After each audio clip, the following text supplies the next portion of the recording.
Today we'll be discussing the struggling business of Barnes & Nobles, where they were founded, the evolution of the bookstore, new constants they have taken over, and reasons they are struggling. They haven't completely perfected their strategy, but they are increasing their business slowly. One of the most famous and world's largest bookstore, Barnes & Noble, struggles to stay current while competing with online giants like Amazon, who have now opened trendy brick and mortar stores as well. With the high turnover of CEOs and an aging founder in the late 70s, Barnes & Noble finds themselves defining their bookstore to meet current expectations and change desires of new and younger generations. The demand for unique independent bookstores have grown steadily over the years. While bookstores across the nation have filed bankruptcy and closed its doors, Barnes & Noble has implemented a new strategy to create smaller stores. In 1873, in Wheaton, Illinois, Charles Barnes began a book business from his home until 1917, when his son William established Barnes & Noble along with G. Clifford Noble in New York. The modern-day founder, Leonard Riggio, acquired the flagship trade name back in the 1970s, restructuring it into the world's largest bookstore in just a few short years.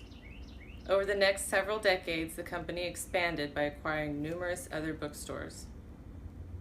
Furthermore, they branched out into new territory by becoming the first bookseller in America to advertise on television, as well as the first bookseller in America to discount books by offering New York Times bestsellers at 40% off publishers' list prices. The evolution of the bookstore soared in the early 1990s when Barnes & Noble began offering seating areas to patrons to comfortably relax in their stores. They offered CDs and DVDs by the hundreds, gifts, toys, and even the trendy coffee brand Starbucks. In keeping with the times and demand of the electronic age, Barnes & Noble created an online storefront and produced their own version of electronic reading device, the Nook. In an effort to stay current in today's market, Barnes & Noble will be making a major commitment to hospitality. They'll be expanding their food selection as well as offering alcoholic beverages, and they'll be featuring tableside service. Okay, reason for struggling. Bookstores like Barnes & Noble have faced challenges industry-wide with the growing and evolving online shopping experience. While numerous bookstores like Walden Books, Borders, and Books A Million have all closed down, Barnes & Noble, as seen on the graph, is struggling to stay afloat with declining in sales. Surprisingly, independent bookstores sales have experienced consistent growth. According to Dan Colin, independent bookstores reflect a compound annual growth rate of 5.4%. People are looking for more intimate bookstores that have unusual books and are easier to navigate, with 3,000 square foot stores versus an average of 26 square feet in Barnes & Nobles. Managing Director of Global Data Retail states that the problem with Barnes & Noble is that it doesn't seem to have a very clear proposition as the company tries to reformulate its purpose. They're trying to stay relevant in the middle between Amazon and other independent stores. Next, we go to Brianna for possible solutions. It seems like Barnes & Noble has been on its final chapter for years. Slumping sales, closing stores, and a big swing and a miss on digital have hurt the book chain. The holidays were particularly miserable for Barnes & Noble. Sales fell more than 6%, while other retailers had a surprisingly Merry Christmas. But Barnes & Noble may have life left in its story. The company is taking measures to bring people into stores.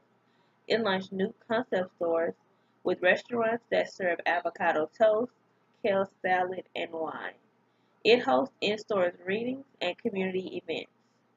Its efforts may have been enough to keep Barnes & Noble afloat so far, but it's going to have to do some work to turn things around. The main problem is that Barnes & Noble doesn't seem to have a very clear proposition. In order for the company to survive, it needs to convince customers that they should shop at Barnes& and Noble. Possible solutions Barnes& and Nobles can take to turn itself around would be to downsize, meaning that Barnes& and Nobles could both decrease the size of its stores and shut down some locations. Smaller stores could make for better shopping experience. They should ditch Starbucks and become partners with the local cafe in order to distinguish a Barnes& and Noble's coffee shop from one you can find on any corner. They should build a community, double down on home goods, and also they should kill Nuke.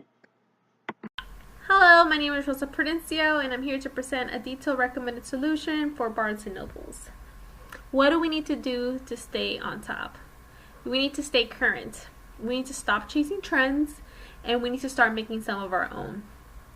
We need to hold sessions with teenagers, young adults, and students and start thinking of some new ideas and proposals. We need to look into different geographical areas, different backgrounds, different ages, and compare the data. The bookstores of the past are in the past, and we need to kind of evolutionize with new technology and new different elements. By selling some of the giant stores and downsizing, we can actually target areas that are in need of a community bookstores, areas that don't have an Amazon bookstore, areas that need a location for people to study and kind of just network with people and just have a good time. A place where all people from different ages can feel comfortable and can gravitate towards. We need to also target more the students. I think that's a big opportunity for Barnes & Nobles. We need to kind of have a section where there's computers and maybe 2 or 3 rooms where students can come in and do group projects or just do study sessions without having to drive all the way to the university. All of these are our solutions, our possible solutions that we're going to try to implement to be able to make Barnes & Noble stay on top, stay current, be a community rather than just a bookstore. Thank you. A bookstore is first and foremost a place of aspiration. People enter it to pursue their personal passion, to cultivate their mind, and to nourish their dreams. In conclusion, somehow in this new multimedia culture we live in, Barnes & Nobles has lost sight of this.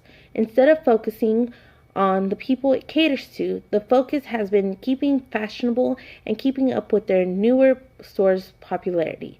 People are looking for personal, quaint, unique, and small-town bookstores in big cities. Sometimes the struggle to see people's problem is because you're too close to the problem. It's hard enough to make changes to a national chain bookstore, so maybe they should give each store the leeway to make small changes and test those changes to see what works in different communities. The challenge is that the same thing doesn't appeal to everyone, and Barnes & Noble offers the same experience nationwide. People are bored with the same old thing. As one of my most favorite places to go, we hope Barnes & Noble can pull through this hard time and see rising sales again.